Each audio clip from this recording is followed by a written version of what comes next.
Hey, welcome back to Rebel Movement Podcast. My name is Billy. My pronouns are they, them, or she, her, and I'm glad you're here. Before we get into today's episode, I want to give a little bit of I was going to say a detour, but we were just starting. I guess like a little compassionate warning. Um, Sometimes when we're talking about any kind of social justice related issues, a lot of shame can come up. And it can be really easy to get stuck in it. And if you are in a space where you're feeling like maybe particularly susceptible to falling into a shame spiral, you might pause this episode, come back to it later on. Um, or just keep that in mind as you're listening. Like you might pause at some points, um, really connect to like anything that feels really grounding for you. One tool that I use often is really noticing how I'm related to the ground. So like where can I feel the floor beneath my feet, or like where can I feel like my chair underneath me, and how do my muscles feel? Particularly muscles in lower half of your body can feel particularly grounding to notice them. Other things you might do is like just give your limbs a shake, like shake your arms out, shake your legs out, just kind of like you're reminding your body where you are in space. Like I'm right here right now. I'm not stuck back in all of the shame stuff. And you might listen to this whole episode and not have any shame triggered at all. But I just do want to name that it can be a particularly emotional topic. And it can, like, anytime you're learning anything new, whether it's about yourself, whether it's an interpersonal thing, um, learning about your own biases, your internalized bias, um, learning about like systemic oppression of any kind. It can just be a messy, it can be a messy journey, we'll say. The thing that I want to talk about today is we're going to talk about diet culture a little bit and how it might affect us, and the people we work with. I say people we work with, I mean anyone that works with people, basically. Um, I'm speaking through a lens of a movement teacher and like life coach style of person, but it's really applicable to any I just lost all the words. Any profession. It's really applicable to any profession, really. Um, and I want to talk a little bit about learning to recognize our own anti-fat bias without being triggered. And that kind of comes hand in hand with how to take feedback. So, why don't we start with why I started to become a teacher? And it does relate, I promise. And while I'm talking about why I became a teacher, I would love it if you could think about why you became what you are. Like maybe you're a teacher as well. Maybe you are a coach of some other sort. Maybe you're like a therapist. Maybe you are a musician, but this is applicable for like one-on-one relationships or whatever. It doesn't really matter. Just if it's the relationships one, think about like the moments in relationships that you really love, like when you're really connected to someone, what does that feel like? Because the other part might not be applicable. So think about why you do what you do, basically. When I first started teaching, when I first wanted to become a teacher, it was because I really wanted to help other people the way that yoga and movement had helped me. Throughout my life, yoga and movement, yoga particularly, but movement in general, was one of the very first places that I could feel myself. It was like one of the first places I don't know, most of my life since I was a toddler that I could feel safe in my body. It was one of the first places in conjunction with therapy that I felt like I could connect to my body, connect to how it felt, how my body feels, make decisions based on that. So I learned a lot of autonomy over my body. I could make my own choices. I could choose to do things that would feel better, like help my body and support my body. And there was a really big change from kind of being at in like being I'm trying to choose a word that is particularly being in conflict with my body. Um, from being at conflict in my body to making decisions because to support my body. I wouldn't say that at the time I really recognized that as like making a decision in order to love my body. Um, it was more so like this will feel good, this will help me, this will like I don't want to do that other thing. But being able to make that decision made a really big difference. Um, and eventually all the skills that I learned on my mat made a huge difference to the person that I became and to the healing journey I had, to me being able to use my voice, me feeling safe in my body to do the other healing I've had to do, to be an advocate for myself, for my rights and my boundaries, to recognize that my feelings made sense and they were okay to have. Um, and to stop punishing my body in such big ways. And you might be thinking like, well, I did those things, not the teacher. And that's absolutely right. Like those are the things that I did on my mat. Like those are steps, that's the work that I did. The teacher didn't do that for me. But what the teacher did do was create a space where that was possible. Believe me, I went to spaces where it wasn't. And even within um, the ones that it was, there were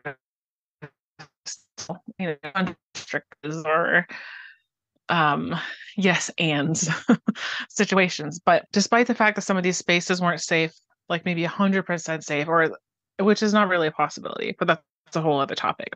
There were some things that weren't inclusive. There were some things that didn't feel good. I still was able to do a lot of this work in on my mat. And I honestly believe that my movement practice saved my life, because without it, I wouldn't have ended the abuse I was in.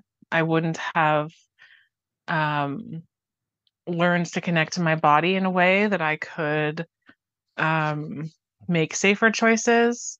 I wouldn't have been able to set boundaries. I wouldn't have gone to therapy. Like it's a whole list of things. My movement practice saved my life for sure. Um, but I wanted to hold that. I wanted to be the person to hold the space for others and to like I'm not doing the big work as a teacher. The students are. My work is to do my best to hold a safe container for them to do their work. Or maybe they don't want to do their work, and that's fine too. But my job is to create a safe container where I can encourage maybe them to have introspection. I can encourage them to advocate for themselves or to create or find that autonomy for their own decisions and their own body. I create the container, they do the rest. You know what I mean? But that's why I wanted to be a teacher, because I wanted to be that person to create the container. Maybe that's not really what I wanted. I wanted to help people. My goal was one person. That's always my goal, actually. When I did my blog, one person. Doing this podcast, help one person. And if I help one person, which I have, it's to help one more. To me, it just feels a little bit less overwhelming to think of it as like one person. Um, but that's why I became a teacher. So if you were that, I mean, you maybe you're listening, which is kind, thank you. But if you can think about the reason you started to do what you do, I would love to know. I would love for you to send that in. Um, like, what is it you do? And maybe it's like, maybe you are currently at home with your kids and that's what you're doing. And you're like, that lights you up and inspires you. Like, and maybe the why is a little bit different, but like, what is the part that inspires you about what you do? Or if it's in relationships, like what inspires you about connecting with other people, like whatever feels relevant for you. I know it can be a little bit different depending on what you do for a living and whatever you're spending your time doing.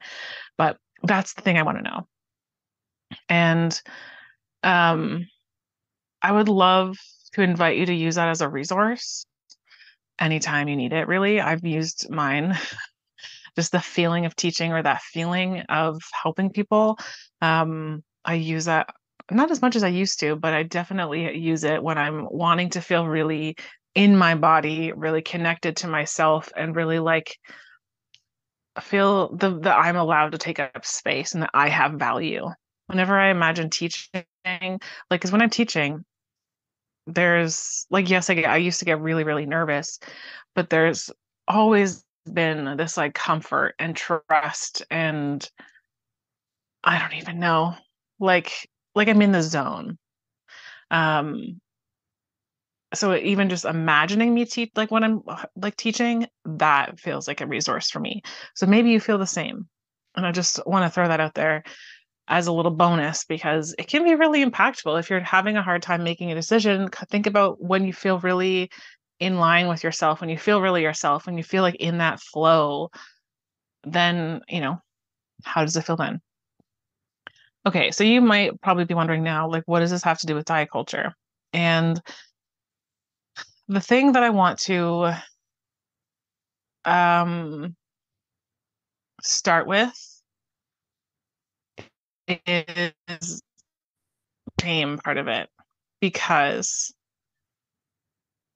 we've talked in an episode with Piper. I don't know how long ago that was. I think it was within the summer though. If you want to go back there, it's a different context of shame. Piper and I are talking about shame when it comes up in terms of like feeling difficult feelings about your own body. But in that episode, there are resources for how to navigate through shame and like how to feel in your body, how to process it. Piper gives a lot of great tips. So you go back to that episode, especially if you're feeling pretty new with dealing with shame, or even just as a bonus, like listen to it because it's really good. Um, I want to talk about shame because I think it's really relevant to learning any kind of social justice related issues or any term of, like, I guess, like bettering yourself, which I don't really love that phrase. I wish I could think of a better phrase, but any sort of like learning. And you might like it doesn't necessarily come up if you go to take like maybe you are going to college and you're taking like a music course, you're taking like a bookkeeping course. It might not come up in those circumstances, but um, if you are, say, taking a songwriting course and you've been writing songs for a while and they say, oh, these are the wrong ways to write a song, maybe it comes up then. Um, but if you're doing any kind of thing where you're basically facing decisions you've made in the past or things you've been through in the past, they just get sticky and confusing and tricky. So I keep saying social justice. The thing we're talking about in this particular episode is anti-fat bias and or sometimes called fat phobia. And anytime, so the thing with these forms of oppression is that if you were living in Western culture, particularly, we live in a society that is intrinsically like laced with anti-fat bias. And I say laced with, I mean like, have you ever seen, is it called a lace or doily? Like when people hand stitch it and there's teeny tiny threads and it somehow creates this like big picture. But if you imagine that if I don't know how to make lace, I'm talking like I do, but I've seen videos of it and it is really cool. But if you just imagine what lace looks like, I mean, I'm sure you know, but if you imagine there's several colors in there, say, imagine there's like a white thread and there's like a purple thread, and then maybe there's like a green thread. If this exists, I would love to see it. If you imagine that like the white thread is the diet culture, and then the other two threads are like whatever else, they're it's the white thread is like within everything else. It's so connected to everything, the whole lace, the whole piece, that it's if you're picking through it or if you're looking at it, you can't avoid it. Does that does that analogy track? Like, does it make sense to you? It's like you can't have grown up without being affected by diet culture in some way most of the time. I can't speak for every single person. I will keep it generalized because I know that there's going to be someone out there that's like, I wasn't blah, blah, blah. That's fine. A lot of people have been. Because if you look at movies, shows, particularly if you were, I mean, it's still out there now. I don't think it's maybe the prevalent in the same way as it was like early 2000s and 90s. It still definitely exists, but like think about all the fat jokes in comedy movies and any kind of show or movie in like early 2000s and 90s where there was like, oh, this like quote unquote ugly girl, and it's like they get skinnier and then they're beautiful. Like there is a message that is universally put out there about what fat people, what they are, what they look like, what their value is. And it's also built within our medical system. It's built within, it's like it's systemic issue. It's everywhere. It's looks like fat people being paid less, not getting healthcare, being denied healthcare, being gaslit by healthcare professionals, being not taken seriously, not hired, not um, not given safety in movement spaces or planes or movie theaters. Like it's everywhere. This stuff is hard to hear. And I know it's hard to hear, particularly for folks who have been through it, um, who've experienced anti-fat bias. And I just want to pause on that, that I know, I wish there was something I could do. Like, I wish I could wave a magic wand and get rid of it so that you never would have had to deal with all the shit that you've been through. It sucks that if you were a person who's had to face this, it fucking sucks. And the system is broken and you deserve safety.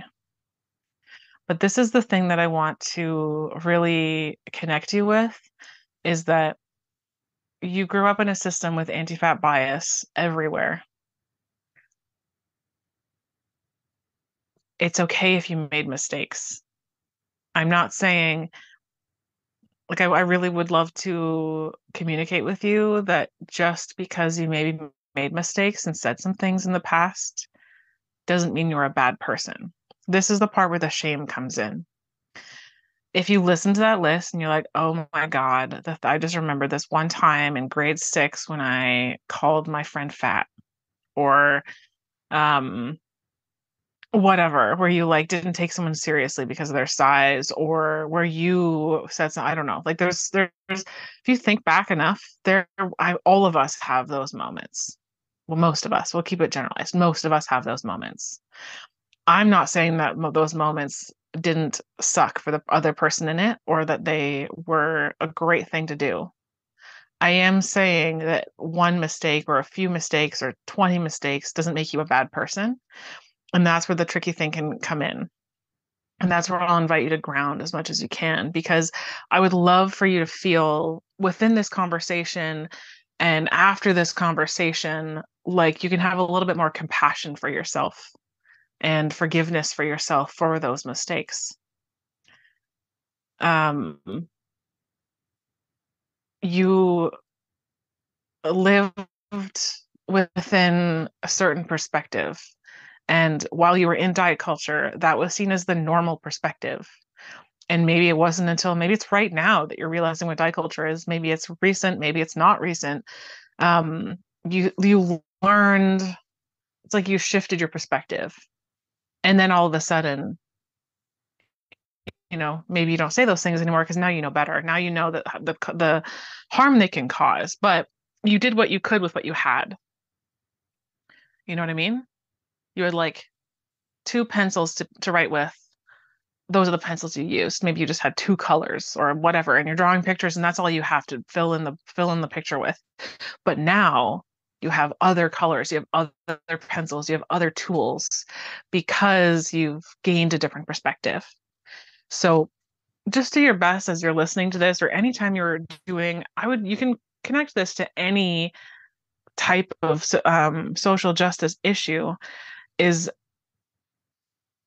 really do your best to be compassionate with yourself, because if you because you grew up in a systemically oppressed, like a simple way of putting it, society, you had those beliefs, you taught those. That's what internalized bias is. You weren't even aware of them, probably in some cases. Um, Part of learning to do better is being able to have what's called radical acceptance for the things that maybe you didn't do the way you would do now. Like you maybe look back and you said some things, you wouldn't make those decisions now, but you made them then. And you can't go back and change it. And I mean, you could technically spend the next week really drowning in the fact that you made those mistakes and feeling like ashamed about those mistakes. Or you could take a second to have your feelings, use the tools you have to ground, to come back to your body. That means pausing the learning. Maybe it means going for a walk. Maybe it means having a conversation with somebody else. If it's a safe space to be like, oh, I've made these mistakes. And then maybe it's then coming back to this work. I will say with this work, if you are wanting to talk about the mistakes you've made, I would just be mindful of who you are speaking to. So if you're talking about anti-fat bias, be mindful that if you're a very thin person and you might be admitting to mistakes and you're talking to someone who is in a fat body, that might not be, just check in with that. Like, because if you're going to that person for them to like forgive you or to do the work of comforting you, it's not fair to them. Um, if another example is if you're doing anti-racism work and you are having feelings about it, as a white person, don't go to a person of color and like give them the labor of comforting you, making you feel better, or forgiving you. That's not their like that's not fair to them. See what I mean? So I will invite you to do your best to keep coming into the conversation with a really compassionate mindset. Um, I know that that's really easier said than done. I hope that I've given you enough stuff to be able to kind of know what I mean and to do that. I will say that, like, if you're new at this, new at any kind of social justice work, it's a little harder to navigate it because the shame comes up and you're like, it's a shame in maybe a different theme than you're used to. And it's hard. It's like, it's, I don't know, it can be really overwhelming and it can be kind of consuming and it's really difficult. Give yourself the space to navigate it and then like process it. Like, where does that shame come from? What is it that you are feeling? Maybe you feel like remorseful that you made that decision or that you thought about yourself in a way or that you treated somebody else a certain way. The thing you can do, uh, you can have control over is how you interact with the world right now. And this is going to sound a little tough lovey, and I mean it with so much compassion. That's like the main theme with this whole conversation is the compassion piece. You can't learn if you're stuck in shame. You can't absorb anything. You can't learn anything. It's not productive to be stuck in shame. And I do not mean you always have to be productive. Your value is not based in your productivity. Um, but if your goal is to learn to do better in whatever way, learn to do social justice work or whatever, um, you won't have the energy, you won't have the space or the energy to if you're stuck in shame. It is a normal thing that comes up. It is valid. I totally get it.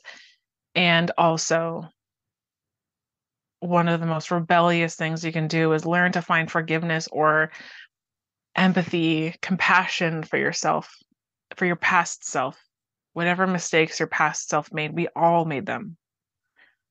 And how can you change those things in the future so that that doesn't happen again? or if you do make mistakes, that you can learn from it.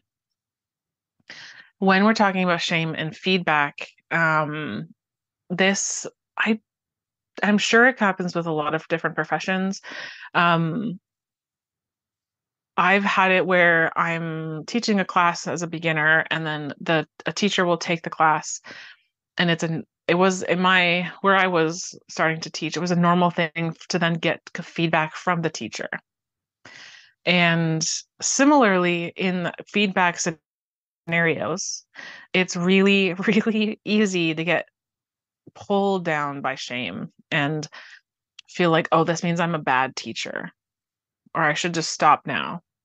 Particularly if you've had certain maybe traumatic situations in your childhood or your past, it might be a little bit easier to fall into that if you were made to feel like you don't have value. But I just want to remind you in all of this that your value isn't based on your actions or your mistakes or your productivity or the words you use when you're teaching. Your value just exists because you exist. Everybody fucks up.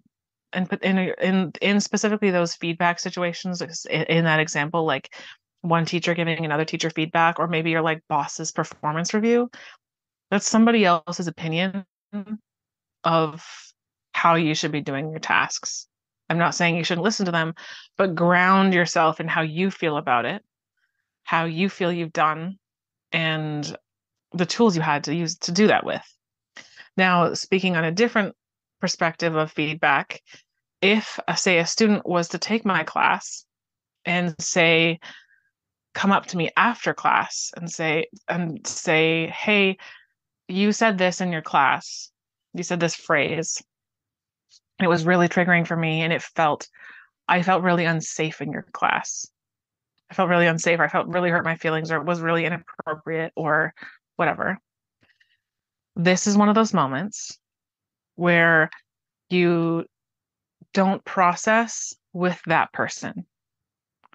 It takes so much bravery for someone to come up to you after, if, say, you've said something that's fat phobic or has anti-fat bias implications or whatever. It takes so much effort for that student to come up to you and say that. It's brave as fuck. Honor that and just understand that they're being vulnerable with you. They're communicating a way that they didn't feel safe, giving you the opportunity to recognize and correct that for the future.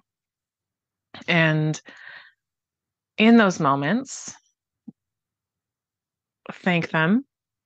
I thank you so much for bringing this up with me. I really appreciate it. Validate what they said. Like, I can totally understand. I totally understand what you're saying. Thank you so much. And then say what you are going to do to fix the situation. Maybe it's like, oh, I didn't know about this. I'm going to do work.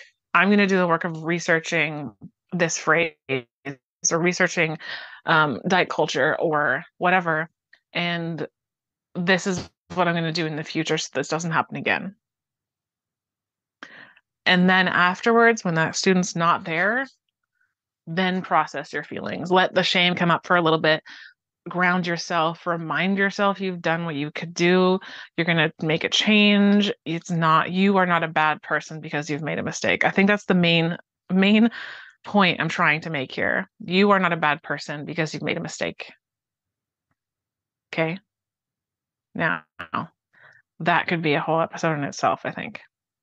And I guess it kind of is, but I want to add a little bit to this because the reason I'm talking about this is because next week on the 20th of September, 2024, I'm hosting a workshop that's all about anti-fat bias and anti-diet teaching, or just in general, anti-diet living. It is kind of designed for movement teachers, however, is open to non-movement teachers. You'll get just as much out of it. It just initially was designed for movement teachers, and now it's kind of expanded to other coaches, basically anyone that works with people. And we're talking about anti-fat bias, diet culture, what it is, how it affects your students or your clients, and how to adjust so that you might um, provide a safer container for those folks. One of the things that can come up with this is shame, like we've talked about, and that's why I'm talking about a lot of this. And this is something I'm going to be talking about in the training. Is that my intention behind talking about this within the container of you learning, whether it's you learning right now or if you sign up for the workshop next week, is for you to feel safe, for you to feel like you can have a little bit of grace. Like I would love for you to leave feeling like you have empathy and compassion for yourself, for your past self, that you have the ability to have a bit of forgiveness for yourself and have a bit of freedom then from that shame. And to kind of have the tools to help other people navigate it too, because that's the thing that is really important is that this is a common reaction that maybe your clients or your students, maybe their shame is a different type. Maybe they're feeling shame about their body or past decisions they've made within the realm of diet culture or eating disorders. You navigating your shame and finding that forgiveness and empathy, compassion for yourself, then gives you more tools to help them through that too. Because it's not a individual experience. And it frames it, particularly speaking of diet culture, we're not framing you as the bad guy, as the person who's learning about it. We're framing diet culture as the bad guy. It's not you against me or vice versa, me against you. It's us versus diet culture. And it's us doing this, all of this, all of this work we've been talking about today is how we create a bigger change. That's the kind of long-term goal, isn't it? For a bigger societal change to happen. Our perspective, how we interact with other folks to change so that nobody feels like their rights are denied. Nobody is bullied because of their size. Nobody is denied healthcare because of their size. Like that's the stuff we want. That's like the big change we want. But you don't start with the big, well, like some people might start with the big steps, but more sustainable change happens with smaller steps over time. And the best way to start is learning about your own self, your own perspectives, your own beliefs, so that it doesn't accidentally slip out on other people. And then also, then we have forgiveness and understanding for our own mistakes that happen even within this work. So the other thing I'm really interested in doing, so this workshop is virtual. It's online, means the same thing. This workshop is online. And what I really would love for you to feel in this workshop is safe to make it accessible for yourself, make it just like you actually be able to sit, like to be within it. Um, let me think of a different way of saying this. I would love this to feel really neurodivergent friendly. I am not a person who, if I'm going to take a workshop online or in person, if I have to sit down for 4 hours, no fucking way I'm paying attention. It's like physically painful by the end. I'm like, I can't pay attention. I'm not getting as much from it because I'm just really struggling to sit there. I would love it if you could, if you want to sit there, that's great. Fantastic. But if you want to get up and be moving around your house and like tidying up while you're doing while you're taking the workshop, or moving around while you're doing the workshop, or turning camera off sometimes, or like half the time, the whole time, and then turning it on sometimes if you're having snacks, if you're really comfy, you're wearing pajamas, you're tucked into bed. Like I want you to feel really comfortable in this container so that you can get a lot out of it. And that whether that means moving around the whole time, laying down the whole time, being in your hammock outside, like I don't give a shit about what's in the post, like the professional way to show up. You do not have to show up in like a suit and a tie or in any particular fancy clothes. You don't have to be sitting at your desk the whole time. Like, I don't give a shit about that. What I care about is that you feel comfortable to be yourself within a space. And that you're comfortable so that you can actually focus on the stuff you want to focus on, like the learning.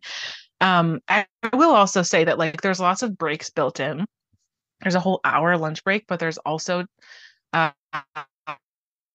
these 5 breaks. Um, and there is a movement practice. There is some, I guess, like lecture style stuff where I'm just going to be explaining things, teaching you stuff with um, slides. There's captions as the option as well on Zoom if you want. Um, and then there's also going to be individual work depending on the amount of people that come. Maybe it'll be group based, maybe it'll be individual based, or you can just opt for it to be individual. That's 100% fine. As I said, want you to feel comfy. There's another practice later on. There's question time.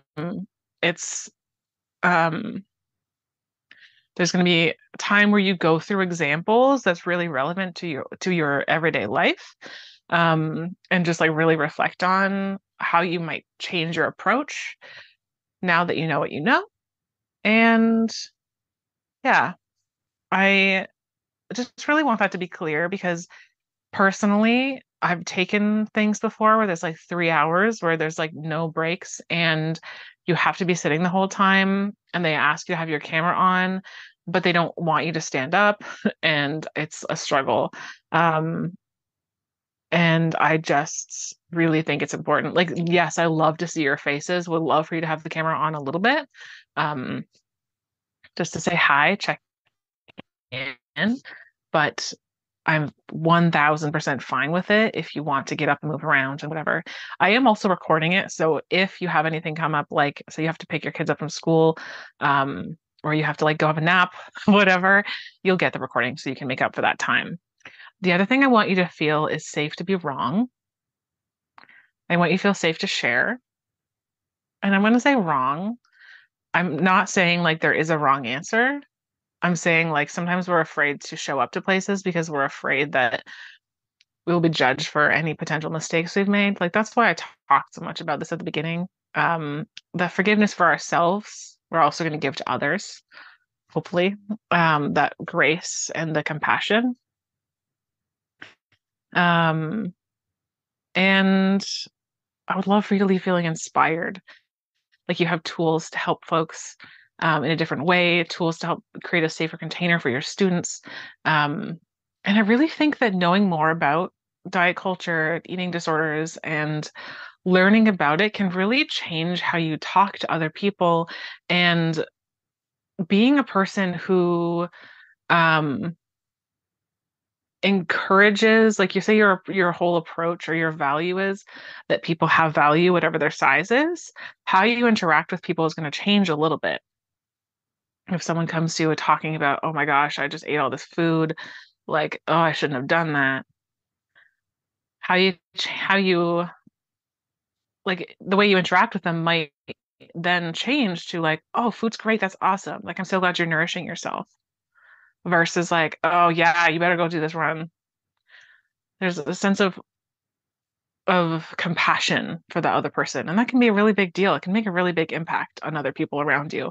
So just would love it for you to feel more confident in those situations, or just like more like maybe your value, maybe that's already a value of yours, is that all bodies are valuable.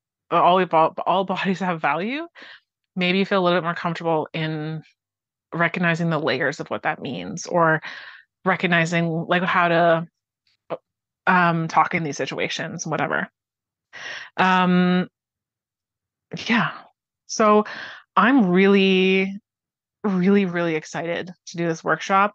Um, I've been teaching for about 8 years now and doing one-on-one work with folks for I think 4 as like a life coach style of coaching, and maybe 3, 4, I can't remember. Anyway, we're not here to talk about time. um, and within that time, within the time I've been more anti-diet, which I would say probably actively the last 4 or 5 years. I was anti-diet before that, but it looked a little bit different.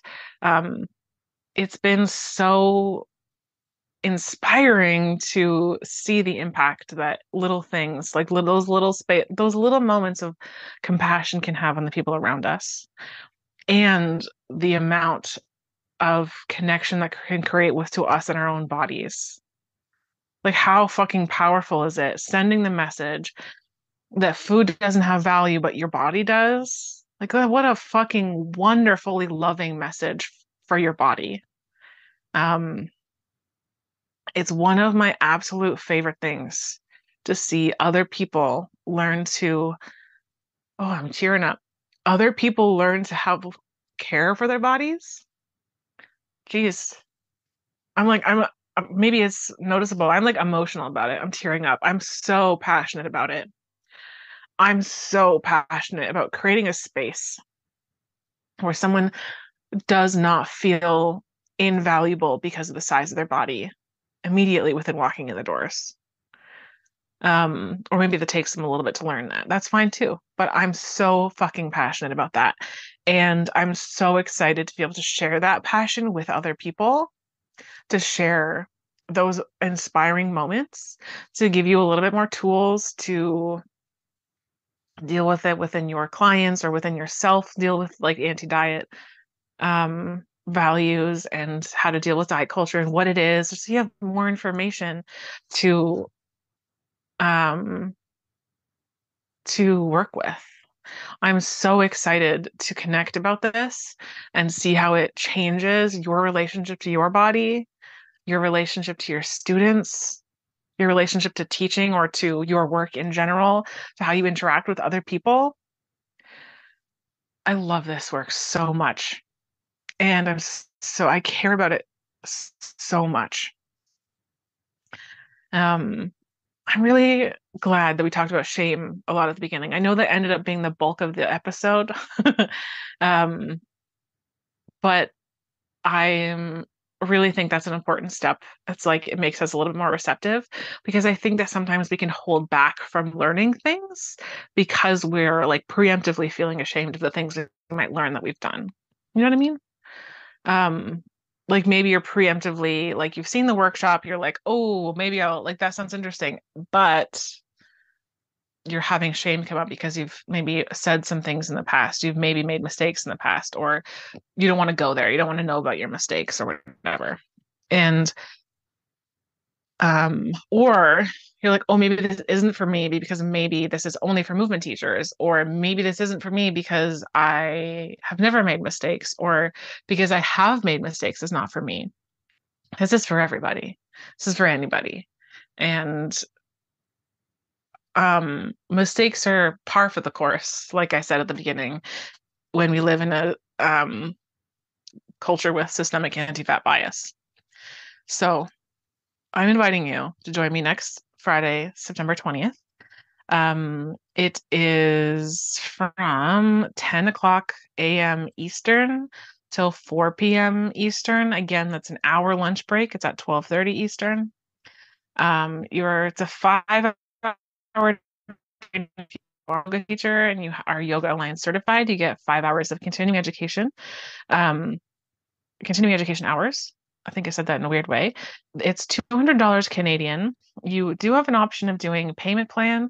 It's $50 a month for 4 months. It's the same price whether you do payment plan or you pay all at once. There is a teeny bit of a convenience fee or whatever it's called if you're paying on the website. You can also pay via e-transfer. I do have sliding scale spots available.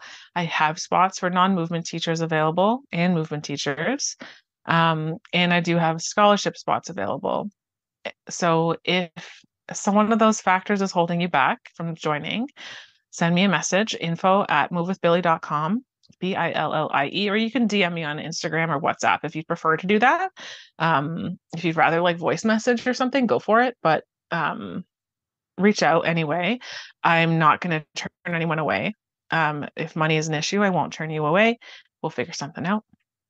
And I'm just really excited about this. I'm really excited to share this with you, to do this work with you, to be holding a container where hopefully it feels like a really safe learning environment for you.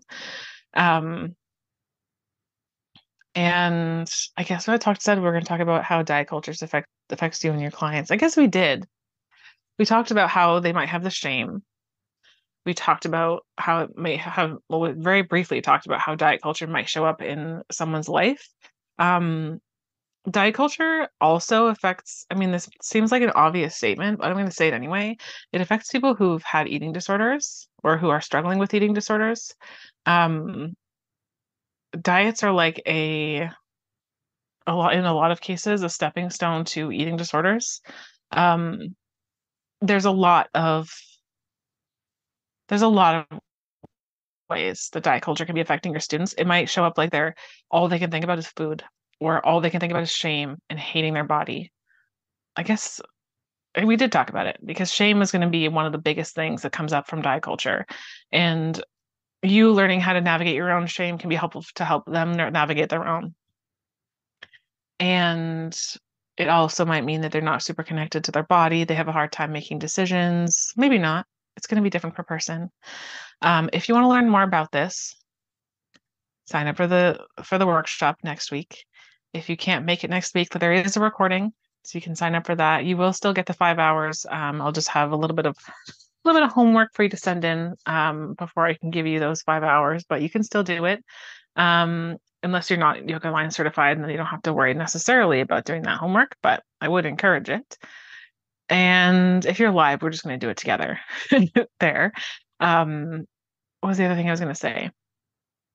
And if you can't make it this round, there will be more in the future. You can join the wait list for future stuff by emailing me info@movewithbilly.com. There's a link in the notes below. It either says leave me a tip or buy me a coffee. You can do, I think it's like $2 if you want to. And if you could, if you really love the work I do and you're wanting to support it, if you can sign up to tip me, I think it's $2 Canadian. Tip me $2 once a month. Um, and it may seem like a small amount to you, but it makes a really big difference to me. So anything you can do. The other thing you can do is just share this with all of your friends, share it with everyone who you think might really need to hear this message or other messages and other podcasts. Circle back, check out that episode with Piper, where we'll talk a lot about, like, she'll talk a lot about other tools you can use to help regulate your nervous system. And I hope you have a fantastic week. Thanks so much for being here. Bye.